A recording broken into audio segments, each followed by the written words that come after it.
Hello students, welcome back to my channel. आज transportation problems part 2 में हम optimum solution find out करना सीखेंगे। ट्रांसपोर्टेशन प्रॉब्लम्स को सॉल्व करने के लिए हमें 2 स्टेप्स को फॉलो करना पड़ता है। फर्स्ट स्टेप में हम initial basic feasible solution find out करते हैं। Then initial basic feasible solution में कुछ इंप्रूवमेंट्स करके हम अपना ऑप्टिमम सॉल्यूशन फाइंड आउट करते हैं, जिसमें कि ट्रांसपोर्टेशन कॉस्ट को कम किया जा सके।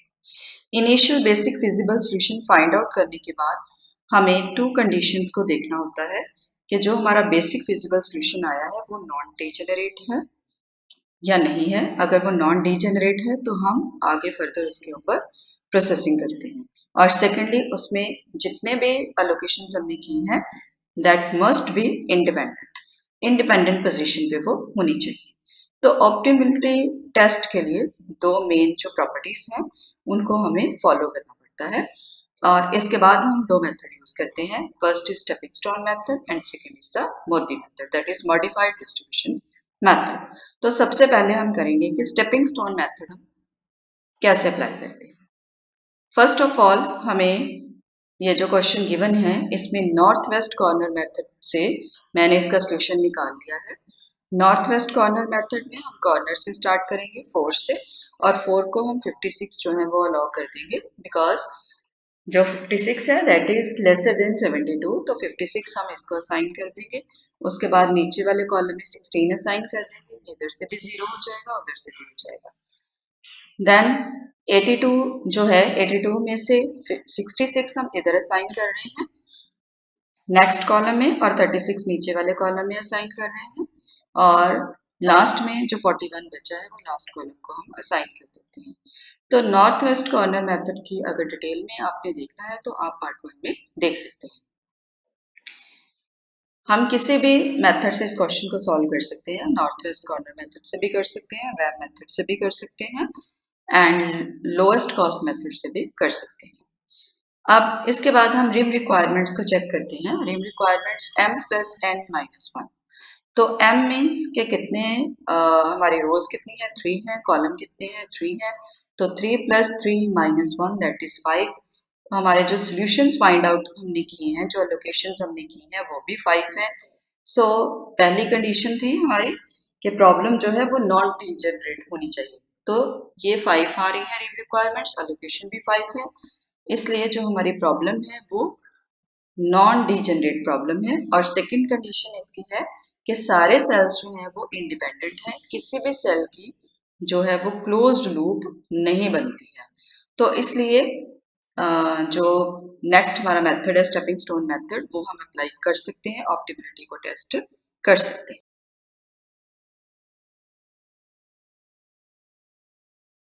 ऑप्टिमिलिटी टेस्ट करने के लिए हम स्टेपिंग स्टोन मेथड यूज करेंगे। सबसे पहले हम ये सॉल्यूशन लेंगे जो हमने इनिशियल बेसिक फिजिबल सॉल्यूशन निकाला है, और इसमें हम कुछ मॉडिफिकेशंस करेंगे। मॉडिफिकेशंस किसमें होंगी?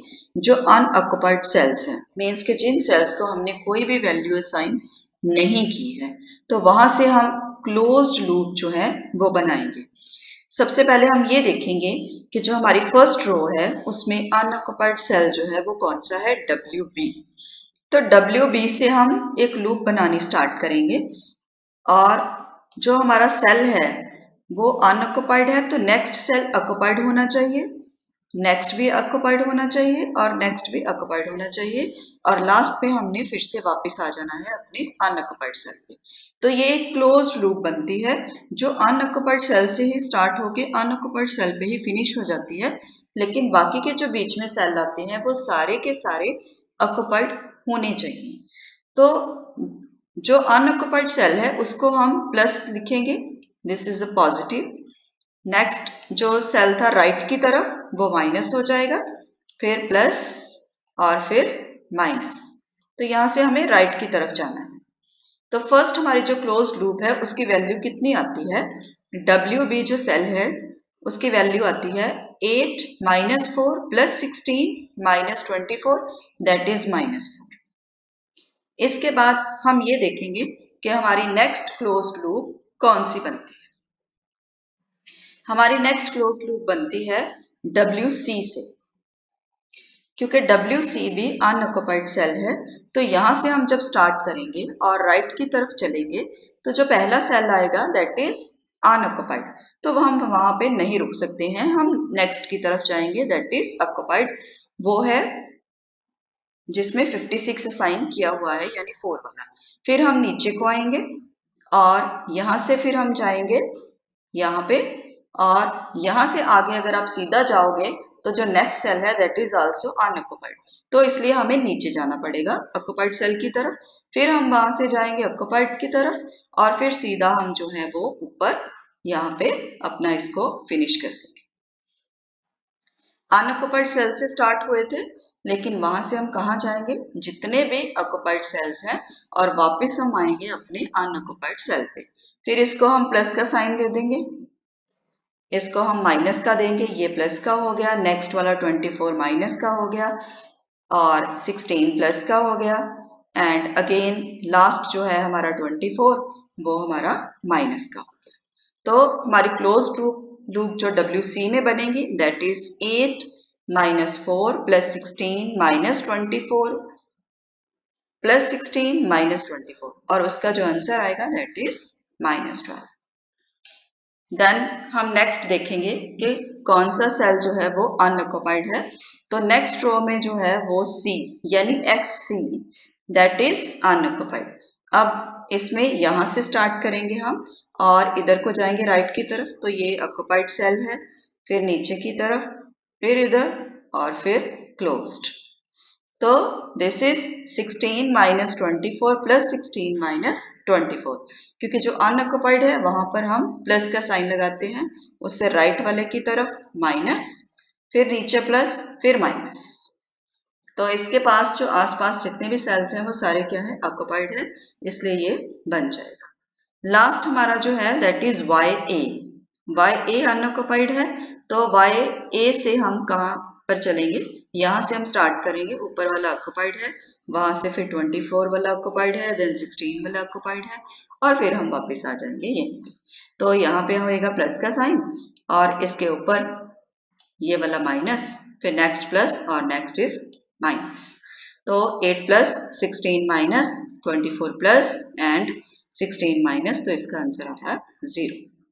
इस तरह से हमने लूप जो है वो क्रिएट कर लेनी है for each and every cell that is unoccupied. हमारी जो हाईएस्ट नेगेटिव अपॉर्चुनिटी कॉस्ट आई है दैट इज -16, और वो XC सेल जो है उसमें से आई है। तो XC में जो हमने लूप बनाई थी उसको हम देखेंगे। XC में ये अनऑक्युपाइड सेल था और यहां से हम गए थे यहाँ पे, फिर नीचे को, फिर इधर को और फिर ऊपर को, क्योंकि ये अनऑक्युपाइड सेल है, next is occupied and then next is also occupied और दिस इज ऑक्युपाइड। तो यहाँ पर हमने साइन लगाया था प्लस का, यहाँ पे लगाया माइनस का, यहाँ पे प्लस का, सॉरी माइनस का, और यहाँ पे प्लस का। आपने राइट की तरफ ही जाना है, प्लस से राइट की तरफ माइनस, फिर नीचे प्लस, फिर इधर माइनस। तो इसको हम मॉडिफाई कैसे करेंगे, -16 जो वैल्यू आई है that is the largest negative opportunity cost, इसका मीनिंग ये है कि यहाँ पर जो वैल्यू आ रही है वो सबसे ज्यादा आएगी, तो इसको हमें कम करना है। तो इसके लिए हम क्या करेंगे, हम ये देखेंगे कि जो हमारी नेगेटिव वैल्यूज हैं, जो हमने वैल्यूज असाइन की हैं, वो इसमें एक -66 है, एक -41 है। तो इन दोनों में से जो लोएस्ट है, इन दोनों में से जो लोएस्ट है दैट इज 41 को इन चारों सेल्स में अकॉर्डिंग टू द साइंस हम प्लस और माइनस करते हैं। जैसे XC में जो वैल्यू है जो हमने असाइन की है, कोई वैल्यू असाइन नहीं है, दिस इज अनऑक्युपाइड सेल, तो यहाँ पर 0 वैल्यू है, तो 0 में यहाँ प्लस का साइन है, इसमें हम 41 जो है वो प्लस कर देंगे, तो XC की वैल्यू 41 हो जाएगी। उसके नीचे जो सेल है 41, उसमें माइनस का साइन है और 41 साइन हुआ है, उसमें से 41 माइनस कर देंगे और वो 0 हो जाएगा। देन 66 में माइनस का साइन है, तो 66 में से भी हम 41 को माइनस करेंगे और इसकी वैल्यू बन जाएगी 25। और 36 में प्लस का साइन है तो इसमें 41 को प्लस करेंगे और ये हमारी वैल्यू आ जाएगी 77। इस तरह से हम जो वैल्यूज हैं उनको मॉडिफाई कर सकते हैं, चेंज कर सकते हैं। जिस सेल की हायर नेगेटिव अपॉर्चुनिटी कॉस्ट है उस सेल को ही हम मॉडिफाई करेंगे और उन सेल्स में जो नेगेटिव वैल्यूज हैं जो हमने असाइन की हैं उनमें से जो लोएस्ट नेगेटिव है उसको प्लस वाले में प्लस करेंगे, माइनस वाले में माइनस कर देंगे और इस तरह से हमारी न्यू वैल्यूज आ जाएंगे और ये न्यू वैल्यूज हम किस में पुट कर देंगे, न्यू टेबल में। तो ये हमारा सेकंड इम्प्रूव टेबल जो है वो क्रिएट हो जाएगा। आप देख सकते हैं कि जो 4 है उसमें 56 ही है, 16 में 16 ही है, लेकिन 24 में 25 हो गया है। क्यों? क्योंकि यहाँ पे जो 66 था उसमें से हमने 41 को माइनस कर दिया और 36 के प्लेस पे 77 आ गया है क्योंकि 36 में हमने 41 को प्लस कर दिया है। 16 में 41 हो गया है क्योंकि 0 में हमने 41 को प्लस कर दिया है और 24 में 0 है, मीन्स कि कुछ भी साइन नहीं कर रहे हैं क्योंकि 41 माइनस 41 0 हो गया है। तो यहाँ पर हम ये देखेंगे कि अब हमारी टोटल कॉस्ट जो है वो कितनी आ रही है। तो वही 56 into 4, 16 into 6, 24 into 25, 16 into 77 and 16 into 41 and the total cost is 2968। लेकिन क्या ये ऑप्टिमम कॉस्ट है? इसे चेक करने के लिए हम दोबारा से फिर से वही करेंगे, लूप्स बनाएंगे उनकी जो अनऑक्युपाइड सेल्स हैं। अब इसमें हम देखेंगे कि अनऑक्युपाइड सेल पहला क्या है, WB, वही सेम जो पहले वाले में था। तो इसमें फिर से वही यहाँ से स्टार्ट करेंगे, इधर को जाएंगे, फिर नीचे को, फिर इधर को और इस लूप को हम फाइनली यहाँ पे क्लोज कर देंगे। और यहाँ से हम स्टार्ट करेंगे, this will be plus, this will be minus, this will be plus and again this will be minus. तो हमारा आएगा 8 माइनस 4 प्लस 16 माइनस 24। जो वैल्यूज है उनको हमने प्लस माइनस करना है एंड आंसर इज -4। इसके बाद है WC, ये वाला जो हमने लूप बनाई थी। ये 8 से अब कहाँ पे जाएगा, ये 8 से जाएगा 56 पे और 56 पे 8 से जाएगा 4 पे क्योंकि इसमें वैल्यू असाइन है, फिर 16 पे और 16 से ये लास्ट फिर 16 पे आ जाएगा। ये जो 24 बीच में है इसको हम नहीं काउंट करेंगे, तो ये यहाँ से यहाँ पे जाएगा, यहाँ से यहाँ पे और यहाँ से सीधा यहाँ पे आ जाएगा और फिर यहाँ पे फिनिश हो जाएगा। तो ये जो बीच में 24 आया है क्योंकि वहां पे कॉर्नर नहीं बन रहा है इसलिए हम इसको काउंट नहीं करेंगे। तो 8 से 4 पे, 4 से 16 पे, 16 पे से अगेन वो 16 पे चला जाएगा and this is plus, then right की तरफ माइनस, देन फिर प्लस और देन अगेन माइनस। तो 8 माइनस 4 प्लस 16 माइनस 16, ये +4 इसकी वैल्यू आती है। देन YA को देखेंगे हम, YA हमारा जो है वो 8 से जाएगा 16 पे, 16 से जाएगा 24 पे, 24 पे अगेन 16 से और 16 से फिर से 8 पे वापस आ जाएगा। तो बाकी के सारे क्लोज्ड हैं, बाकी के सारे जो हैं अनऑक्युपाइड हैं, सिर्फ यही एक सारे के सारे ऑक्युपाइड हैं और एक यही अनऑक्युपाइड है। तो 8 माइनस 16 प्लस 24 माइनस 16, ये हमारा YA की वैल्यू आ जाएगी 0 एंड लास्ट हमारा जो है ये न्यू, जो मॉडिफिकेशन के बाद ये वाला जो YC है ये अब क्या हो गया है, अनऑक्युपाइड हो गया है। तो यहाँ से भी हम लूप क्रिएट करेंगे, यहाँ से हम जाएंगे इधर को, फिर ऊपर 24 में और यहाँ 16 में और फिर नीचे वापस।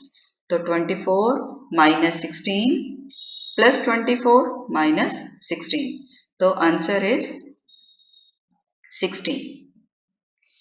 इन सब में हम फिर से देखेंगे कि हमारी लार्जेस्ट नेगेटिव अपॉर्चुनिटी कॉस्ट कौन सी है। तो यहाँ पर एक ही है -4, तो इट मीन्स कि हमारा ये जो सेल है WB, इसको हम चूज करेंगे फॉर द मॉडिफिकेशन। इसमें हम उसी तरह से मॉडिफाई करेंगे जैसे हमने पहले जो टेबल था उसमें किया था। इसमें क्या क्या आया था हमारे पास, 8, 4, 16 एंड 24 और इसमें जो हमारे असाइन किए हुए हैं वो है 56, 16, 25 एंड दिस इज 0 जो अनऑक्युपाइड है। तो जो मोस्ट नेगेटिव वैल्यू है वो है 56 एंड 25। तो 56 और 25 में से हम स्मॉलेस्ट वैल्यू चूज करेंगे दैट इज 25। नेगेटिव वैल्यूज में से हमें most least negative value choose करनी होती है। तो कम जो नेगेटिव वैल्यू है दैट इज 25। 25 को हम ये जो ऊपर वाला सेल है यानी WB इसमें प्लेस कर देंगे, 56 में से माइनस कर देंगे, 16 में अगेन प्लस कर देंगे और 25 माइनस 25 कर देंगे। ये नीचे इसके डिटेल गिवन है कि हम किस तरह से इन सेल्स को चेंज करेंगे। अब ये जो न्यू वैल्यूज आई हैं इन सेल्स की, इनको अगेन हम जो है वो नेक्स्ट टेबल में पुट कर देंगे और फिर उसकी जो कॉस्ट है वो निकाल कर देखेंगे। सेकेंड इम्प्रूवमेंट टेबल से जो हमने चेंजेस की हैं वो हम थर्ड इम्प्रूव टेबल में उनको असाइन करेंगे। WB को 25 वैल्यू असाइन हो जाएगी, WA में 31, XA में 41 और XB 0 हो जाएगा। और अगेन हम इन सारी वैल्यूज को आपस में मल्टीप्लाई करेंगे। 4 into 31, 16 into 41, 8 into 25, 16 into 77 and 16 into 41। तो हमारी जो टोटल कॉस्ट आएगी दैट इज 2868। तो क्या ये ऑप्टिमम वैल्यू है? ये फाइंड आउट करने के लिए हमें अगेन जो है वो क्लोज्ड पाथ बनाने पड़ेंगे, क्लोज्ड लूप जो है वो फाइंड आउट करने पड़ेंगे। इसमें मैं सबसे पहले आपको YC की बताती हूँ क्योंकि वो सबसे बड़ी रूल है। तो वो कैसे बनेगी? YC जो है that is a unoccupied cell. तो हम यहाँ से स्टार्ट करेंगे। यहाँ से जब हम स्टार्ट करेंगे तो ये इधर को जाएगी, इस साइड को जाएगी, यहाँ पे 16 पे। इसके बाद जो नेक्स्ट सेल है 16 के जो लेफ्ट पे है और जो ऊपर है वो दोनों ही अनऑक्युपाइड है। तो ये सीधा 8 पे चली जाएगी, 8 से ये आगे जाएगी 4 पे, 4 से ये 16 पे जाएगी और अगेन 16 से ये यहाँ पर 16 पे और ये यहाँ पे क्लोज हो जाएगी। तो एक तरह से प्लस का साइन जो है वो बनेगा क्योंकि हमें सारे के सारे जो ऑक्युपाइड सेल्स हैं वही कवर करने हैं, अनऑक्युपाइड सेल्स को कवर नहीं करना है। तो जो हमारा अनऑक्युपाइड सेल था उसको हम प्लस असाइन कर देंगे, उसके बाद इस राइट की तरफ माइनस, फिर यहाँ पे प्लस, फिर 4 माइनस 16 प्लस, आप देख सकते हैं नीचे यहाँ पे 24 minus 16 plus 8 minus 4 plus 16 minus 16 that is 12। इसी तरह से हम WC जो है हमारा ये वाला 8, यहाँ से इस यहाँ पे जाएंगे, फिर नीचे जाएंगे 8 के बाद नीचे जो है वो हम नहीं जा सकते हैं क्योंकि नीचे जो है वो सेल अनऑक्युपाइड है। तो यहाँ पर भी हमें सीधा जाना पड़ेगा 4 पे। उसके बाद हम जाएंगे 16 पे एंड देन अगेन यहाँ हम जाएंगे 16 पे और ये यहाँ पे क्लोज हो जाएगा। तो this will be 8 minus 4 plus 16 minus 16। इसी तरह XB में और YA में जो अनऑक्युपाइड सेल्स हैं हम उनके क्लोज लूप जो है वो कर लेंगे। YA की वैल्यू जो है वो -4 आ रही है तो YA वाली जो लूप है वहां पर भी हमें चेंजेस करनी पड़ेंगी। ये हम यहाँ पे मैं आपको बना के दिखाती हूँ कि ये लूप कैसे बनी है। सबसे पहले 8 से जो अनऑक्युपाइड सेल है वहां से हम जाएंगे 16 पे, वहां से 8 पे और वहां से 4 पे।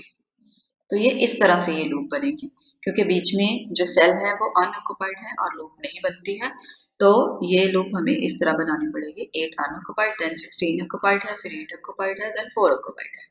तो ये यहाँ पे हो जाएगा प्लस, यहाँ पे वैल्यू आएगी माइनस, यहाँ पे अगेन प्लस और यहाँ पे माइनस। अब 31 और 77 दोनों माइनस में है, नेगेटिव वैल्यू साइन है। तो इनमें से जो लोएस्ट नेगेटिव है वो है 31। तो 31 को हम प्लस और माइनस करेंगे। जो 8 है वहां पे 0 है तो 0 में 31 प्लस हो जाएगा, 31 में से 31 माइनस हो जाएगा, 25 में अगेन प्लस हो जाएगा और 77 में से माइनस हो जाएगा। तो हमारी जो न्यू वैल्यूज हैं वो ये आ जाएंगी। इनके अकॉर्डिंगली हम सेल्स की जो वैल्यूज हैं वो चेंज करेंगे और हमारा टेबल 4th जो है वो आएगा। टेबल 4 में ये न्यू वैल्यूज हम जो है वो असाइन कर देंगे। यहाँ पर 0 वैल्यू हो जाएगी WA की, उसके बाद वाई ए की जो है वो 31 हो जाएगी, डब्ल्यू ए की 0, देन डब्ल्यू बी की 56 एंड वाई बी की 46, और ये 41 की वैल्यू एज इट इज पहले वाली ही रहेगी क्योंकि यहाँ पे कोई चेंज नहीं हुई है। देन अगेन हम इन सबको मल्टीप्लाई करेंगे, 16 into 41, 8 into 31, 8 into 56, 16 into 46 and 16 into 41। तो यहाँ पर जो हमारी वैल्यू है वो आ रही है 2744। अगेन हम फिर से जितने भी अनऑक्युपाइड सेल हैं उन सब की लूप्स बनाएंगे और उनको चेक करेंगे कि वहां पर किसी में भी कोई वैल्यू जो है वो नेगेटिव आ रही है कि नहीं आ रही है। जैसे इसमें WC है, WC हमारा जो अनऑक्युपाइड सेल है, इसमें हम 8 से स्टार्ट करेंगे और 8 से हम जाएंगे नीचे को 16 की तरफ। देन ये बीच वाला अनऑक्युपाइड है, इसको छोड़ देंगे लास्ट, फिर 16 पे, 16 से ऊपर नहीं जा सकते हैं, ऊपर अनऑक्युपाइड है तो नीचे जाएंगे 8 की तरफ। 8 से आगे जो है वो हमारा 16 है एंड 16 से हम फिर ऊपर को जाएंगे 8 की तरफ और ये यहाँ पे, ये भी उसी तरह एक प्लस का साइन बन जाएगा और हमारी जो लूप है वो बन जाएगी। लेकिन ये जितने भी लूप्स बनी हैं उनमें किसी में भी वैल्यू जो है वो नेगेटिव नहीं आई है। जितने भी अनऑक्युपाइड सेल्स हैं उनकी लूप्स बनेंगी और जो हमारा आंसर आ रहा है वो सारे के सारे पॉजिटिव है। तो इट मीन्स कि अब सारे के सारे पॉजिटिव हो चुके हैं तो हम और ज्यादा कॉस्ट जो है वो लेस नहीं कर सकते हैं क्योंकि नेगेटिव एलिमेंट कोई भी नहीं है।